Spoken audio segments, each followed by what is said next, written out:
this is an iHeart podcast. Guaranteed human. Well, the holidays have come and gone once again, but if you've forgotten to get that special someone in your life a gift, well, Mint Mobile is extending their holiday offer of half off unlimited wireless. So here's the idea. You get it now, you call it an early present for next year. What do you have to lose? Give it a try at mintmobile.com/switch. Limited time 50% off regular price for new customers. Upfront payment required. $45 for 3 months, $90 for 6 months, or $180 for 12-month plan. Taxes and fees extra. Speeds may slow after 50 gigabytes per month when network is busy. See terms. This Sunday, iHeartRadio brings you live to Levi's Stadium in Santa Clara for the Super Bowl 60 tailgate concert, presented by NetApp. It's the ultimate pregame party, featuring an exclusive performance from Teddy Swims. Your front row experience will be on iHeartRadio stations across the country and the free iHeartRadio app this Sunday at 3:30 Eastern, 12:30 Pacific. Then, after the concert, tune in to the Super Bowl 60 pregame show on NBC. Owning a home is full of surprises. Some wonderful, some not so much. And when something breaks, it can feel like the whole day unravels. That's why HomeServe exists. For as little as $4.99 a month, you'll always have someone to call. A trusted professional ready to help, bringing peace of mind to 4.5 million homeowners nationwide. For plans starting at just $4.99 a month, go to homeserve.com. That's homeserve.com. Not available everywhere. Most plans range between $4.99 to $11.99 a month your first year. Terms apply on covered repairs. Did you know that parents rank teaching financial literacy as the toughest life skill? That's where Greenlight comes in, the debit card and money app made for families. With Greenlight, you can send money to kids quickly, set up chores, automate allowance, and track spending with real-time notifications. Kids learn how to earn, save, and spend responsibly, while parents have peace of mind, knowing smart money habits are being built with guardrails in place. Try Greenlight risk-free today at greenlight.com/iHeart. That's greenlight.com/iHeart. Picture chicken nuggets in your head. Okay, now forget them. Because Taco Bell's crispy chicken nuggets are here. And they're nothing like the nuggets you know. All white meat chicken, coated in tortilla chips for that signature Taco Bell crunch. A nugget like that calls for a sauce that can keep up. Introducing Hidden Valley Diablo Ranch. The iconic ranch you love, fired up with Taco Bell Diablo sauce. Bold meets bolder. Ranch meets Diablo, and it works. Crispy chicken nuggets from Taco Bell, a brand new classic. At participating U.S. Taco Bell locations for a limited time only, while supplies last.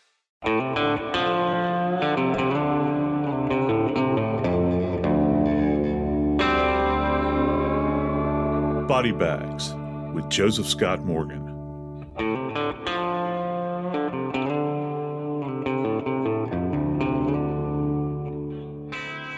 There's not too many things in this world that I enjoy more than going fishing. And one particular type of fish I like to seek out, in freshwater that is, are catfish.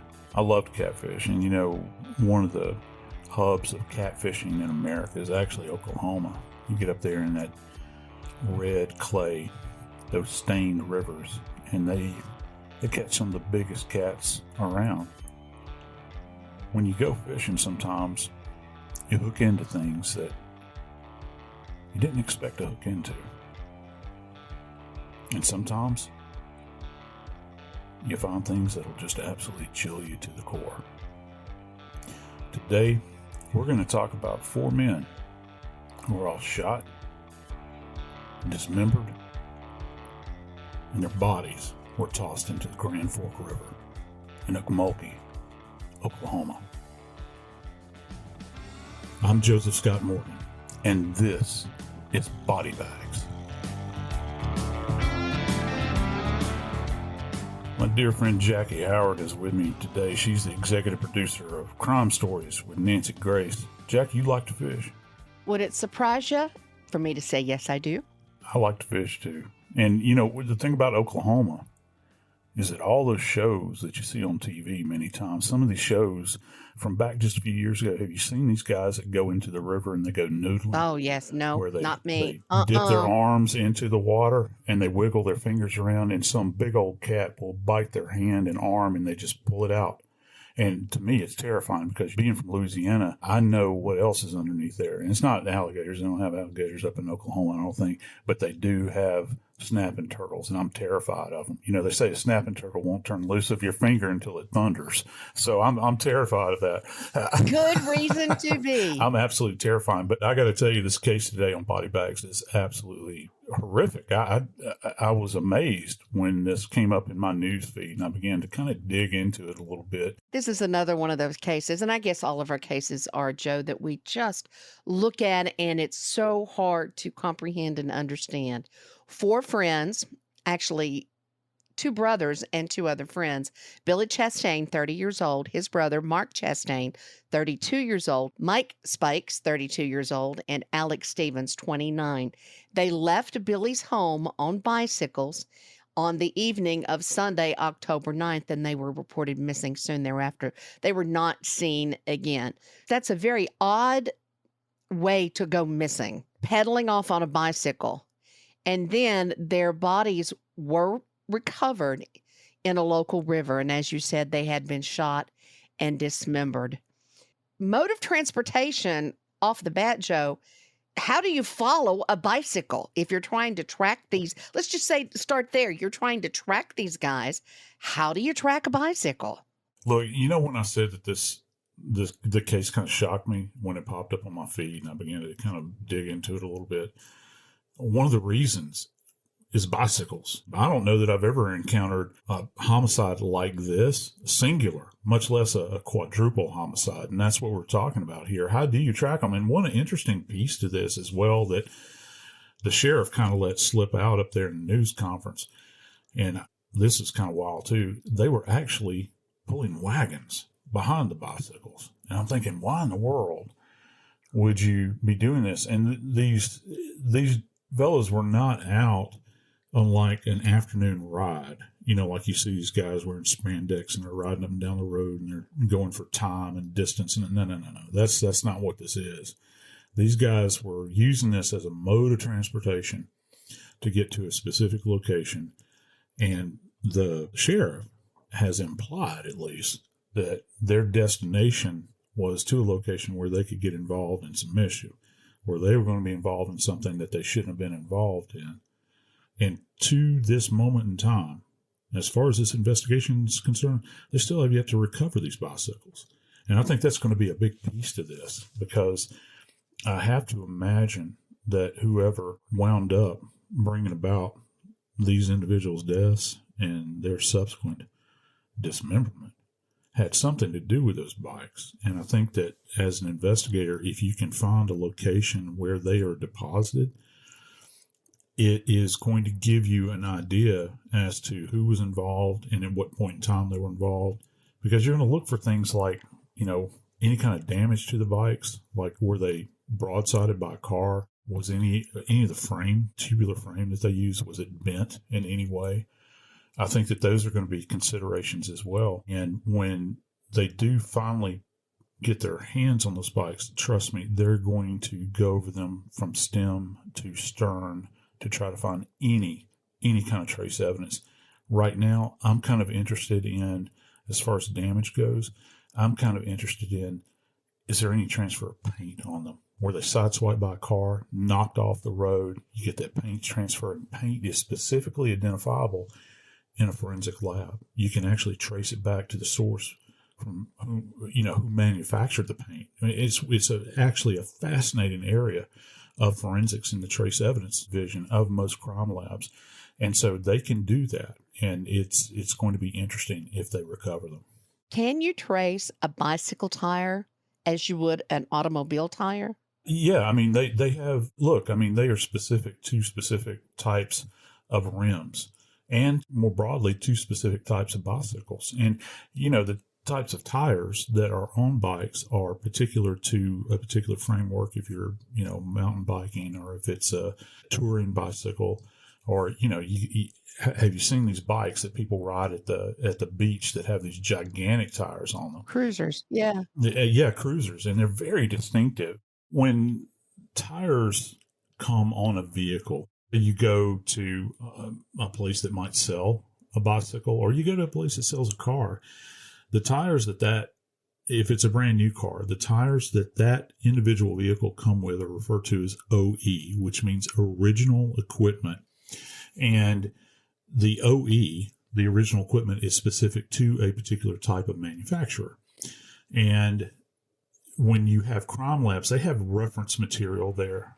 It's one of the most fascinating. People have no idea how much reference material crime labs have. And just, this is really kind of going far afield, but I'll give you an idea. Places like the FBI crime lab, they actually have millions of buttons. And they have, just to identify buttons off of clothing and zippers and fasteners and all that stuff. Well, they have the same thing for tires. And so if you have a tire, for instance, you can trace it back if it is OE or if it's a replacement tire. Okay.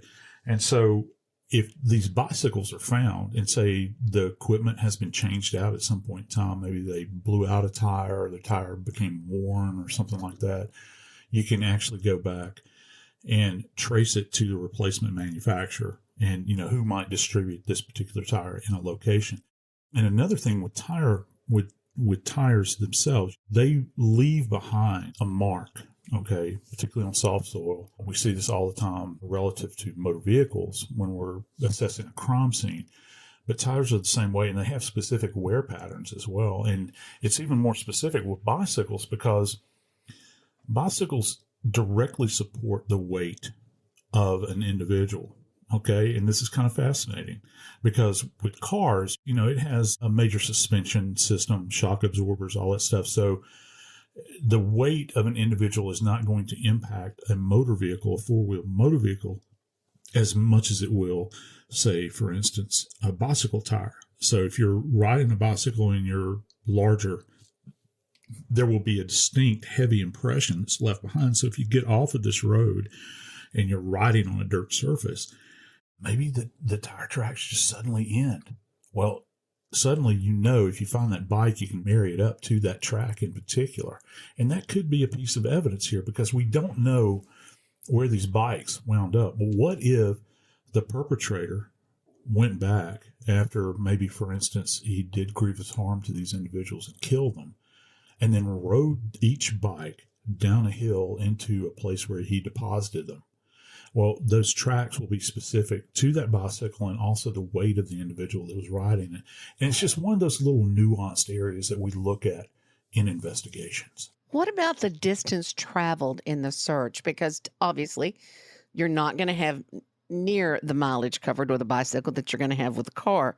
So how do you calculate how far to extend your search? Well, I think that conversely, you're not going to have as small of an area as you might if an individual was a pedestrian.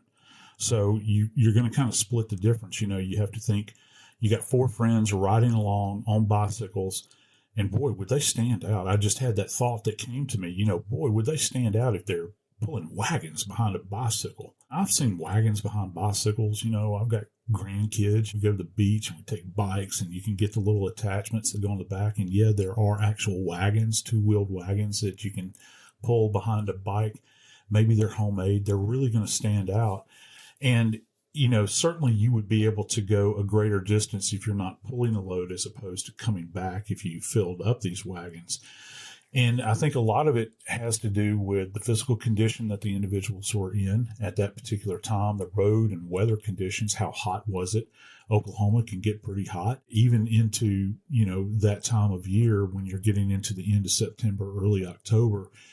Could they have continued? Did they have any drugs on board? Maybe that is yet to be determined.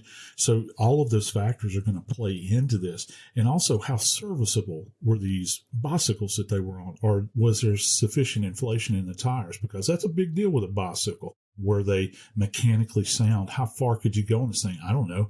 Maybe they're brand new bikes and you could ride from one end of Oklahoma to the other end of Oklahoma, drive all the way out in Panhandle for all I know. But you have to take all of those factors into consideration in addition to, are you riding on unimproved roads or improved roads? Is this an area that is a 2-lane blacktop that's recently been topped? Or is this an area where you've got a dirt road, perhaps? It's got a gravel base to it. You're not going to be able to make as much distance. Or is it a road that is poorly surfaced? Maybe it's eroded in some way. You're having to dodge potholes. And that takes a toll on the individual operating the bicycle over a period of time. So I think that all those factors would come into play. And good old technology plays into this too, because police turned to digital information to help track the four men's movements after they left the home. Mark Chastain's wife used an app on her phone. Her husband's phone was tracked to a salvage yard, to a local gas station, and then to a second scrap yard using the data from that app on Mark Chastain's wife's phone. Good old technology, Joe. Yeah, who would have thunk it relative to a bicycle, right? I mean, obviously it stands to reason everybody is kind of an overstatement, but many people carry phones now. More, I think, do than don't.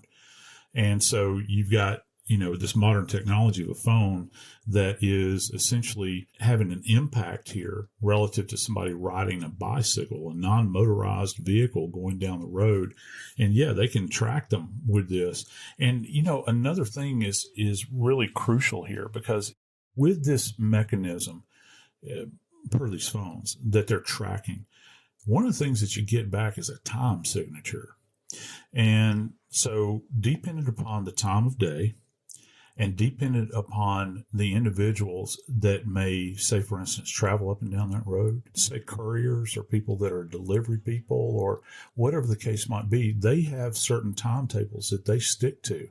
And then you've got people that are going to work, coming home from work, leaving to go out and get groceries. Maybe somebody saw something during that period of time. And that's where canvassing comes in on the part of the detectives. They would go up and down this road, and they're going to visit every home along this thoroughfare, and they're going to knock on doors, and they're going to say, hey, look, did you happen to see 4 guys on bicycles with wagons behind them? And, that's not a passive thing. That's something that's like, yeah, I did. And I couldn't believe what I was seeing when I saw them. Or maybe somebody might say, hey, you know what? Those guys are up and down this road all the time. I've seen them. They all travel together on these bicycles, towing these wagons behind them. They'll leave going down the road and they're empty, and they come back and they're filled with stuff. So there's a lot of data that is going to point you to certain points along the continuum, along this timeline, if you will, relative to activity, location, time, all those sorts of things.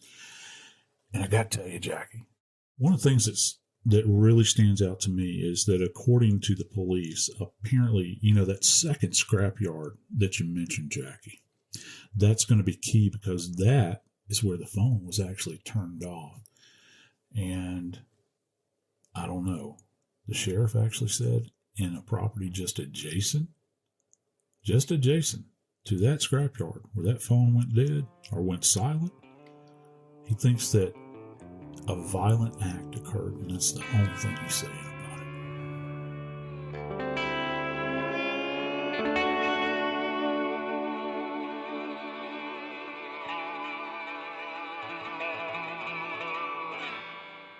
This Sunday, iHeartRadio brings you live to Levi's Stadium in Santa Clara for the Super Bowl 60 tailgate concert, presented by NetApp. It's the ultimate pregame party, featuring an exclusive performance from Teddy Swims.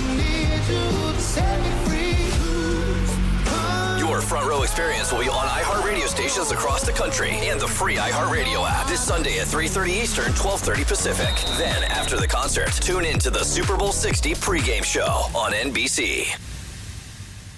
Now I'd like to introduce you to Meaningful Beauty, the famed skincare brand created by iconic supermodel Cindy Crawford. It's her secret to absolutely gorgeous skin. Meaningful Beauty makes powerful and effective skincare simple, and it's loved by millions of women. It's formulated for all ages and all skin tones and types, and it's designed to work as a complete skincare system, leaving your skin feeling soft, smooth, and nourished. I recommend starting with Cindy's full regimen, which contains all 5 of her best-selling products, including the amazing youth-activating melon serum. This next generation serum has the power of melon leaf stem cell technology. It's melon leaf stem cells encapsulated for freshness and released onto the skin to support a visible reduction in the appearance of wrinkles. With thousands of glowing 5-star reviews, why not give it a try? Subscribe today and you can get the amazing Meaningful Beauty system for just $49.95. That includes our introductory 5-piece system, free gifts, free shipping, and a 60-day money-back guarantee. All of that available at meaningfulbeauty.com.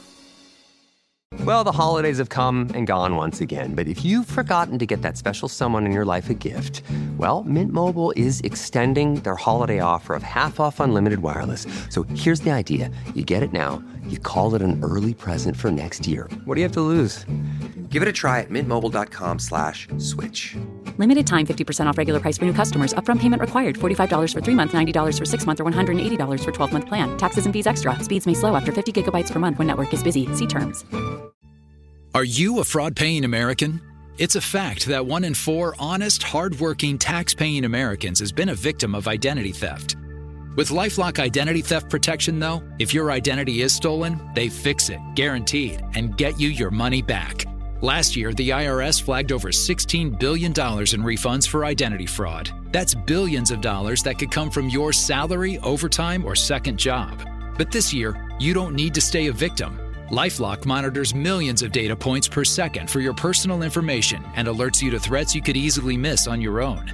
And if your information does fall into the wrong hands, only LifeLock has U.S.-based restoration specialists who are backed by the $1 Million Protection Package. Because this tax season, fraud-paying American is something no American should have to claim. Visit LifeLock.com/iHeart and save up to 40% your first year. That's 40% off at LifeLock.com/iHeart. Terms apply. Did you know that parents rank teaching financial literacy as the toughest life skill? That's where Greenlight comes in, the debit card and money app made for families. With Greenlight, you can send money to kids quickly, set up chores, automate allowance, and track spending with real-time notifications. Kids learn how to earn, save, and spend responsibly, while parents have peace of mind, knowing smart money habits are being built with guardrails in place. Try Greenlight risk-free today at greenlight.com/iHeart. That's greenlight.com/iHeart.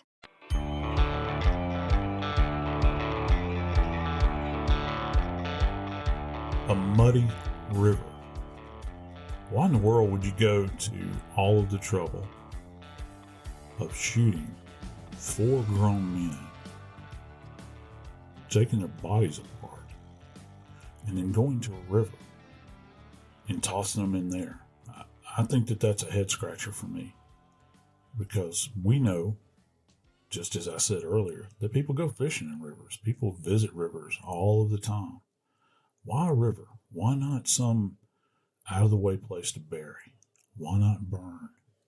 But for some reason, the individual that did this chose to go to the Grand Fork River. Well, before we get to the river, we know that violent event, police believe, happened next to the second scrapyard. So my question to you is, how do you kill 4 grown men in a shorter period of time? How do you subdue 4 men at once? I mean, you're looking at immediacy. Boom, boom, boom, boom. For the perpetrator to be able to survive this himself, it's not like you would shoot one person, wait 10 or 15 minutes, and shoot somebody else. So how do you think the shootings happened? I got 3 things I want to explore here. First off is going to be speed. Whoever did this would have had to have acted in great speed, because it's, potentially one person that's involved in this. So they will have to be very quick with what they're going to do.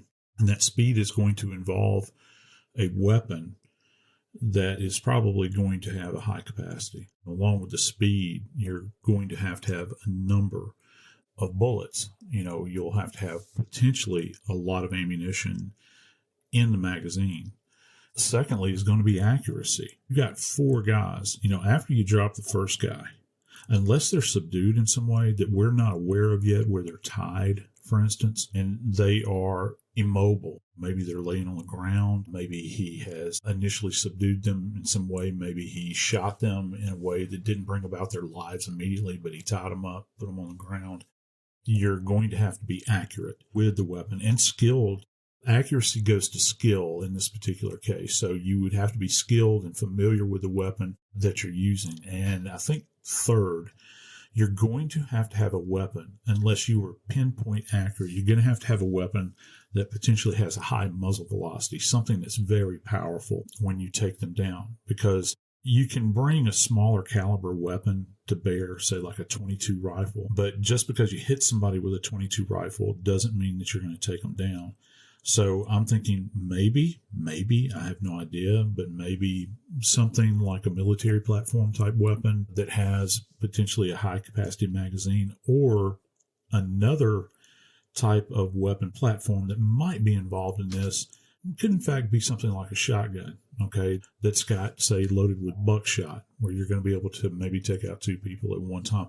Who knows at this point? For all I know, we've got a perpetrator that is a world-class pistol champion, and they're using, a 9mm handgun or something. We don't have quite enough information. We do know, in fact, that all 4 of these individuals were, in fact, shot. And in order to disable them, to kill them, and get them in this specific location, you're going to have a lot of factors that are going to come into play at once. This is not the movies, okay? People react to the sound of gunfire. So if you're the first guy that gets shot, there's an awareness. First off, you've heard a crack in the air. You've heard a crack. If you're one of the other guys, you see your buddy drop to the ground. Maybe he's groaning in pain. I don't know. Maybe he dies instantly, but there's going to be an awareness on the other 3, on the parts of the other 3. So what do you do at that moment in time? Are you a deer in headlights? Or are you going to bolt? Are you going to try to run for the bushes? Are you going to try to, I don't know, just get away, hide behind something? Or are you going to get down on your knees and beg for your life?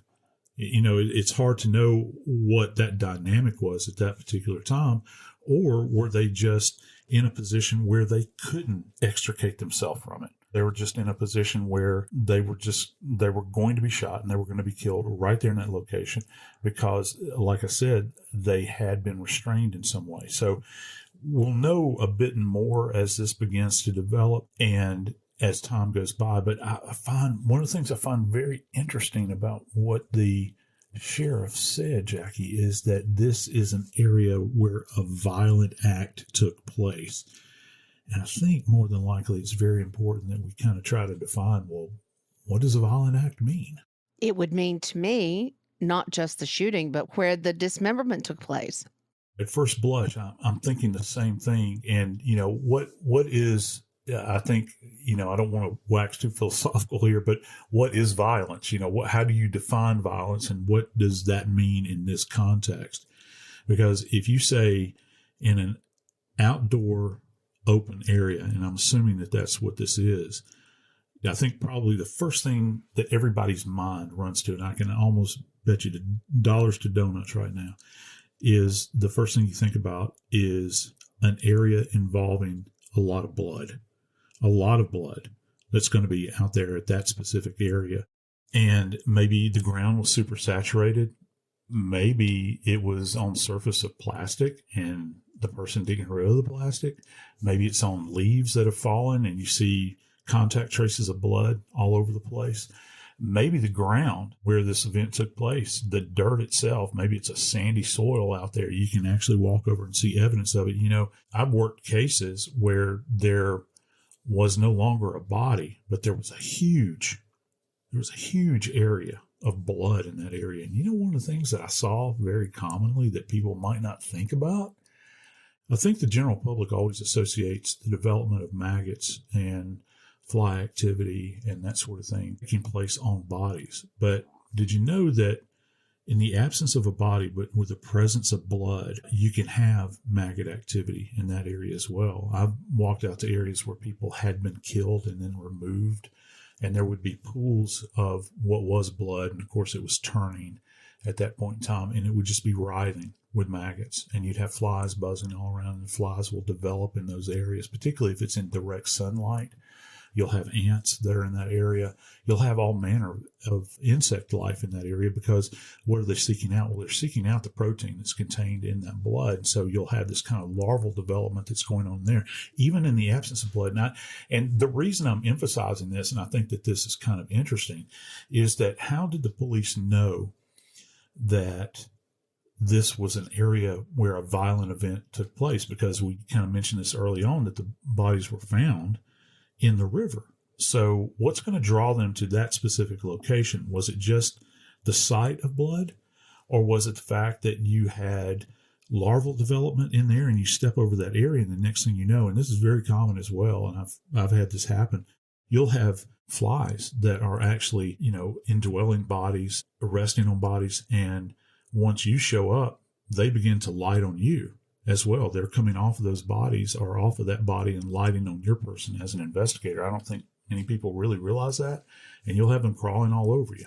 And I really wonder if maybe that had happened, or maybe it was smell that drew them over there, because blood gives off decompositional odor just like an intact body does. You can actually catch a whiff of it.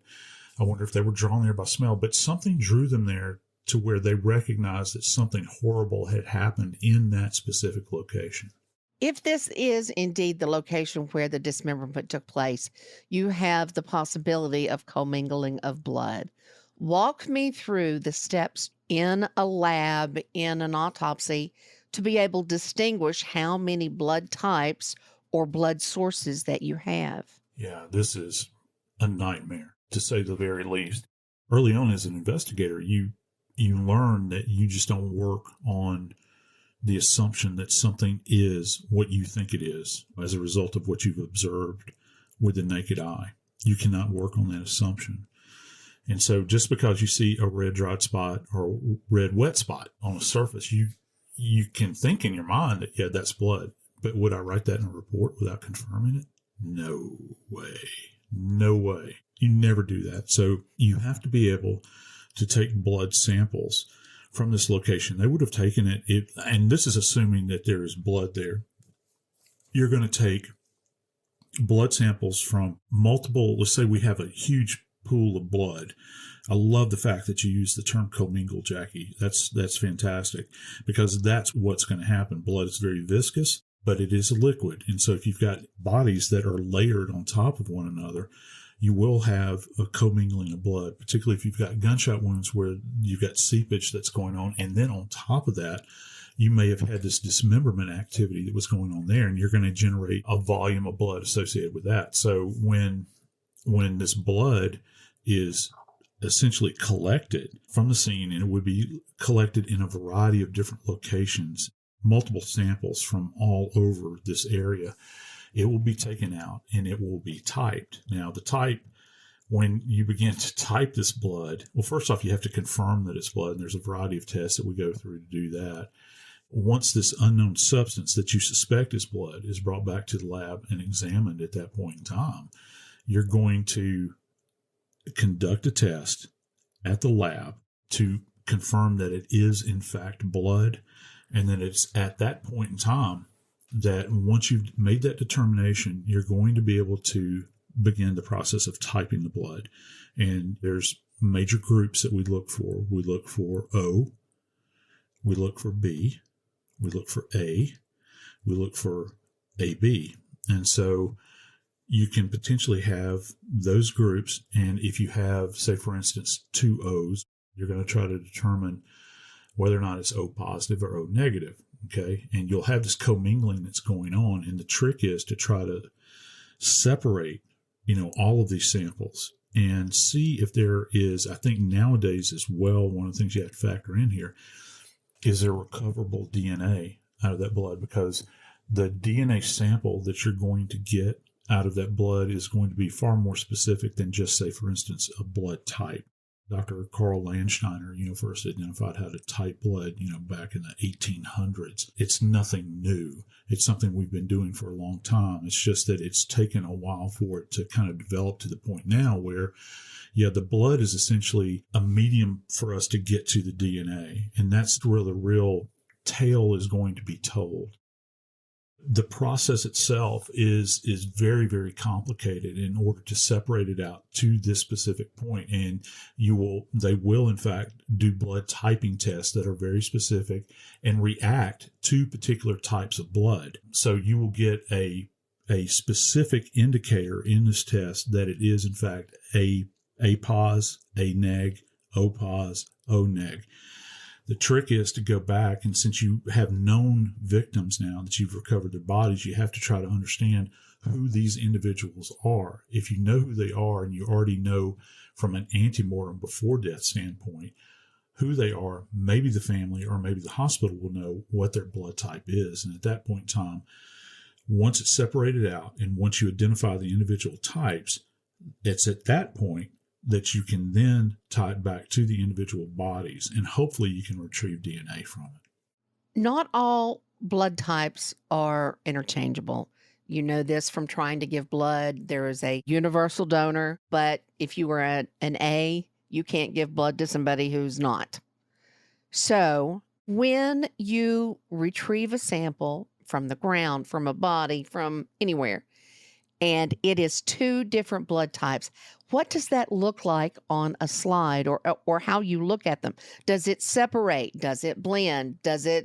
What does it do? Well, it's going to be at a molecular level, and you'll be able to identify it by these markers that are contained on the surface of the red blood cell itself. And this is going to what's called the RH factor in the blood. And so they will present in a very particular way that is unique to that particular blood type.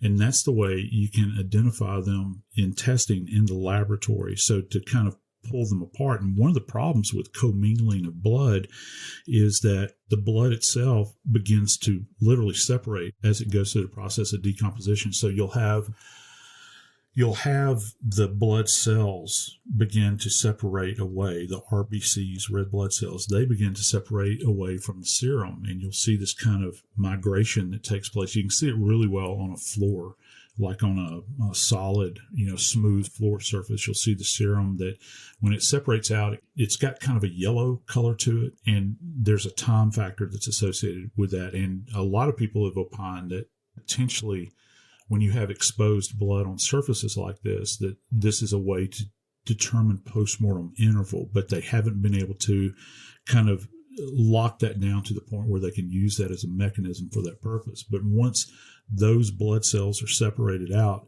and they are collected, it's at that point that the testing can be done. And then the specific blood types, by virtue of the RH factor that they're tested for, where these little antigens set up on the cells themselves, you'll be able to determine what type of blood it is and from whom it originated.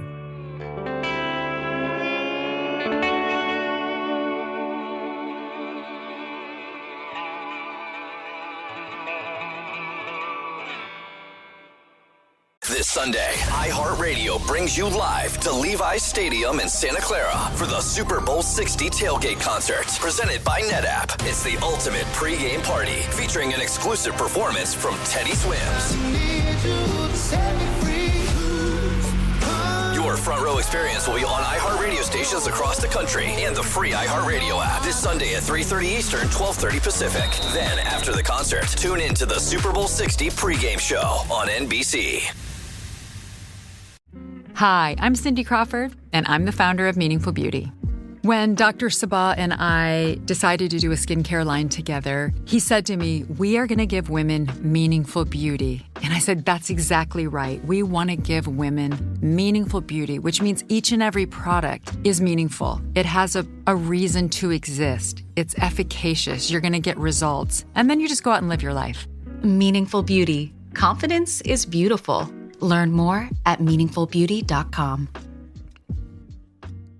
Owning a home is full of surprises. Some wonderful, some not so much. And when something breaks, it can feel like the whole day unravels. That's why HomeServe exists. For as little as $4.99 a month, you'll always have someone to call. A trusted professional ready to help, bringing peace of mind to 4.5 million homeowners nationwide. For plans starting at just $4.99 a month, go to homeserve.com. That's homeserve.com. Not available everywhere. Most plans range between $4.99 to $11.99 a month your first year. Terms apply on covered repairs. For more than 30 years in Kansas City, Kansas, a man allegedly raped and terrorized Black women. A detective named Roger Golubsky. He told me to keep my mouth closed. If I did say anything, I would come up missing like so many others. But then, right before trial, he was found dead, leaving countless questions behind. Listen to Corruption Uncovered from Rock Nation and its Philanthropic and Justice Division, Team Rock, wherever you get your podcasts.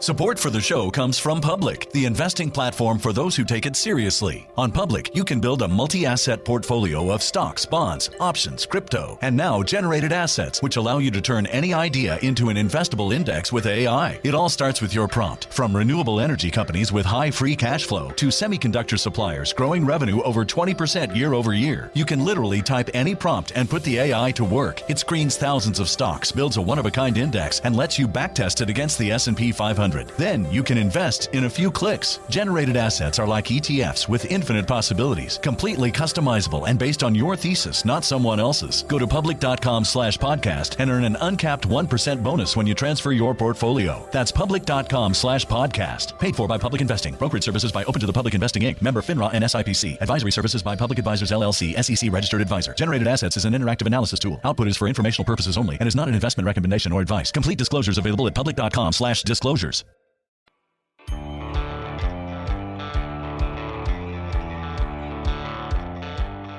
Any of y'all ever catch a glimpse out of something out of the corner of your eye? Maybe when you're going down the road, you can't believe that possibly you just saw what you think you saw. Or maybe just walking down the street. That's happened to me many times. And it's almost like you want to back up and confirm what your eye saw, and your brain is saying, no, there's no way you saw that. You want to maybe hang a U-ey and go back and see if that was real for that moment. I can not begin to imagine what it would be like to be a civilian driving down the road and look over maybe the edge of the bridge and look down into that muddy water and see something that just didn't fit.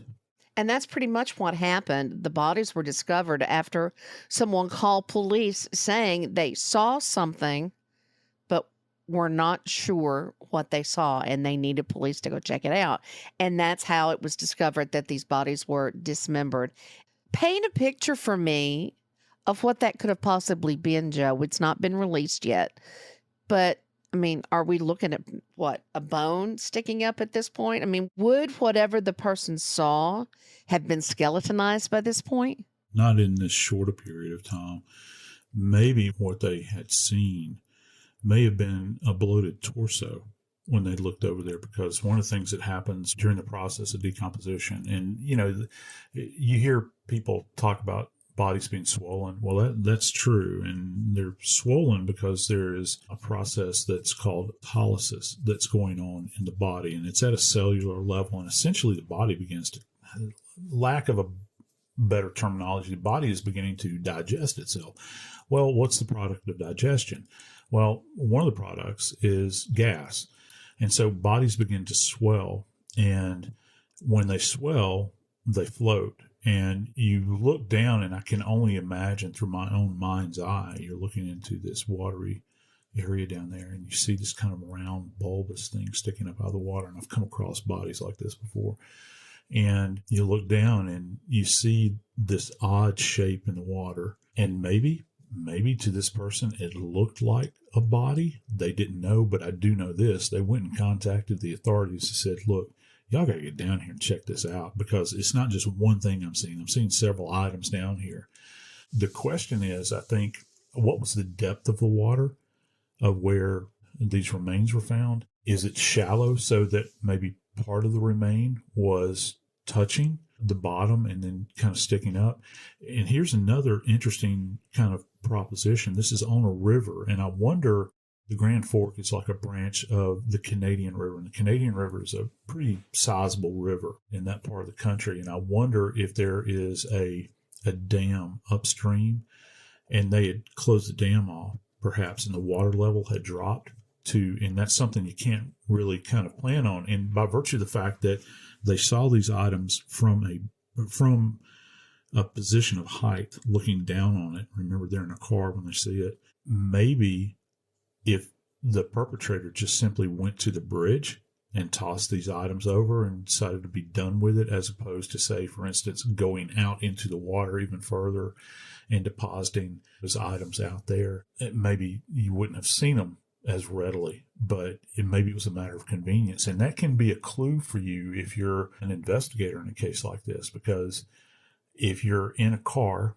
maybe it's late at night, maybe you've accomplished this horrible task of dismembering these bodies, and you pull up in your car or your truck and you begin to toss them out. Well, when you do that, any remnant of blood, and there would have been blood, would transfer into the vehicle. So if you find, we were talking about blood just a few moments ago, if you find blood that is specific to one of these victims that's in the car, you have a lot of explaining to do to the authorities at that point in time. You don't know this guy. How did his blood make it into your vehicle? And they're going to ask you questions. Was your vehicle with you the entire time yesterday? Did you have the keys? Did you lend it to anybody? Because they're going to knock down all of those possibilities as far as an alibi goes. The cops are going to ask those questions, and they'll expect to have answers to them. And the trick is you have to get your hands on that vehicle as soon as you can as an investigator so that it's not cleaned up or there's an attempt to eradicate anything in there. And then go through that vehicle with a fine-tooth comb and find any kind of human remain that might be in there, whether it's tissue. We're talking about a dismemberment here, so you can have bits of tissue, you can have bits of bone dust, and, of course, you can have blood as well. The information released on the deaths of these 4 men tell us that they were shot and dismembered. Once the bodies are recovered, how does those 2 facts interfere with finding out what happened? It can be a gigantic roadblock for you, because most of the cases of dismemberment that I've either worked or have observed as working in the morgue or certainly on the scene as an investigator, they don't come off with surgical precision. The perpetrators generally cut wherever it's convenient for them, where they think they need to do it. Now, if you have somebody, and this is a real thing, if you have somebody that has a background in butchering, they've butchered meat before, pigs, cows, that sort of thing, they're going to know what types of instruments to show up with. But for the most part, these are not surgical cuts that are being done. There are a lot of times where you'll find, say, for instance, if somebody has been blasted with a shotgun and they are dismembered, say, for instance, they're blasted in the leg. Well, automatically, if you're the person doing the dismemberment, a goodly portion of your job at that point could have already been done for you. You're just going to have to saw through the bone. You're not going to have to cut through the leg. So it'll be a very atypical kind of incision and also sawing that goes on in the dismemberment process. So it's going to be very randomized. And so if you have wounds, bullet wounds that are tracking through the body, let's say, for instance, you've got somebody that's shot in the back and it's tracking from, say, above to below and from right to left. It goes across what's called the mediastinum, which is like the mid part of the body, and it exits out of the rib. Well, it comes in on the right rear and exits out of the front left, out of a rib cage. Then, in order for the individual to do that dissection, they might say, well, hey, I'll cut across the trunk of the body. Well, when you start to get into the trunk of the body, it's at that point in time that you've disrupted that bullet path. And so it's hard to make heads or tails out of it. And then, if you have individuals, one of the things that I found kind of curious over the years is that with dismemberment cases, it's amazing how many cases that we have where the heads are missing. And some people will say, well, serial killers will do that and take them as trophies. Yeah, they do.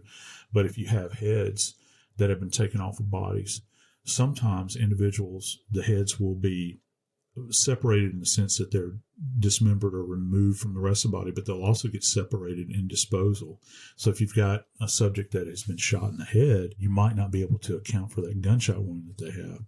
And that's gone. It's not like it's just going to be there, necessarily nestled against the rest of the remains, unless, of course, they're packaged together.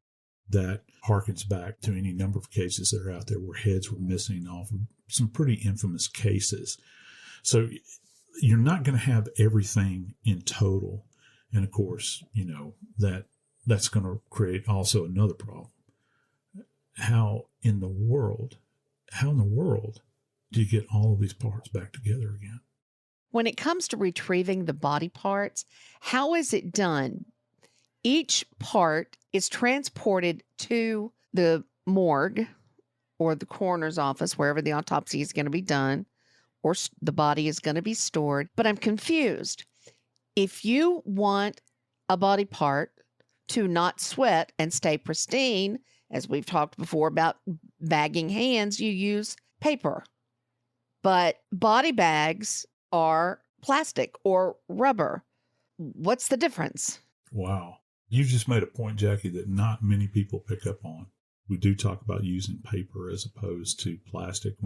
And isn't it interesting? And I'm not trying to diminish the dead, but what I am saying is that with a body, the deceased or the remains of the deceased are essentially the biggest piece of evidence that you have. So what do?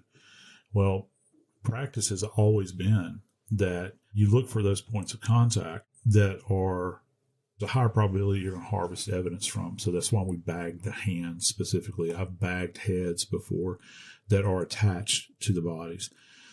In this case, when you have a dismemberment, my suspicion is that you would take a clean white sheet and you would individually wrap each dismembered portion of the body. Okay. There's no way at the scene that if you've got these dispersed over what would be called a field, an evidence field lying on the bottom down there, there's no way at the scene that you can kind of reassemble the body out there. The conditions are not conducive to that. And like you said, in Oklahoma, where they have a state medical examiner's office, it is going to be incumbent to get all of those pieces wrapped. I don't know if they use bags, paper bags, but you would wrap them certainly in a clean white sheet individually and then place them into a body bag. And that's the way it happens. And yes, they are rubberized plastic. And you would get them to the morgue as soon as you can. And it's at that point in time that you can begin to try to make a determination as to who goes with what part at that point in time. And how do you do that? Yeah, it's tough. One of the interesting things here is, if we can just kind of back up a little bit, is that we know that the bodies were dismembered. Okay, that's been stated clearly. So how were they dismembered? What tool was utilized? Let's say you're talking like with a sharp-edged instrument that is more of a crushing instrument, where we're talking about a maul, which is like an axe, but it also looks like a sledgehammer on one side and an axe head on the other. Tremendous crushing injury with that. Well, if you slam down onto a body with a maul, you're not going to have a clean cut. As a matter of fact, you're going to crush the bone. Okay. And it would be very difficult, I think, at least just from the skeletal perspective, to marry that bone up with the attachment. Say if an arm is taken away at near the shoulder, it would be hard, say mid-humerus, it'd be very difficult to marry that up if it's a crushing type of instrument. Whereas if you used a hacksaw, it will leave specific identifying marks, and it's almost like putting a puzzle together. And you have to think of it that way in the morgue, and you would take a lot of time to see if you can actually get this thing to kind of marry up with the marks that are left behind. And it would be that simple. Certainly a more scientific approach, and I suspect that they probably did this because the medical examiner in the state of Oklahoma is very sophisticated. I would imagine that they would do DNA sampling from each one of these remains. I mean, every single piece that has been dismembered, and they would wait for those results to come back before they actually essentially marshal all of the pieces back together again and then release the bodies to the families. You know, one thing that we did not touch on about recovery of these bodies, you know, for me, there's something disturbing about this, and I have to give a tip of the cap to police divers, particularly those that are skilled at crime scene, underwater crime scene.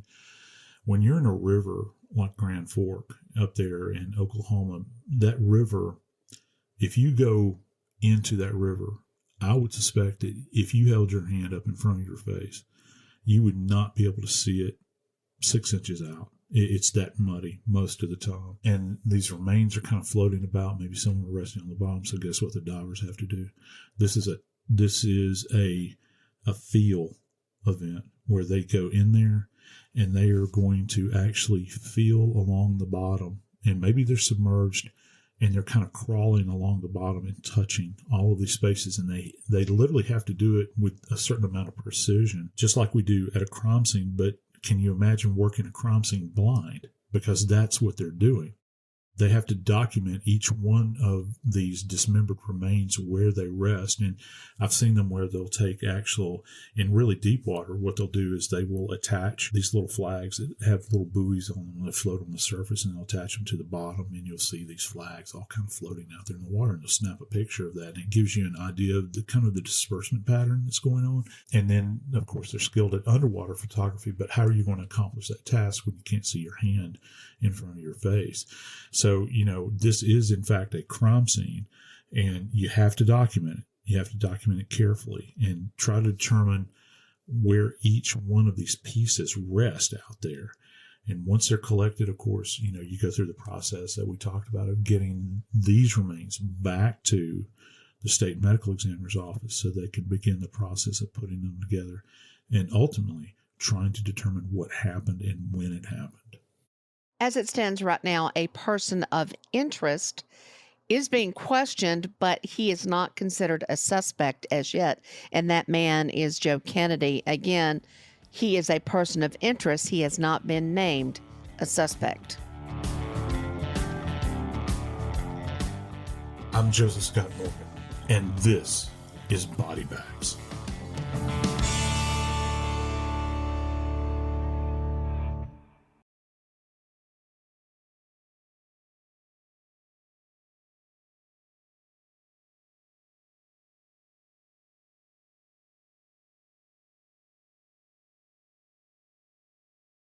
This Sunday, iHeartRadio brings you live to Levi's Stadium in Santa Clara for the Super Bowl 60 tailgate concert, presented by NetApp. It's the ultimate pregame party, featuring an exclusive performance from Teddy Swims.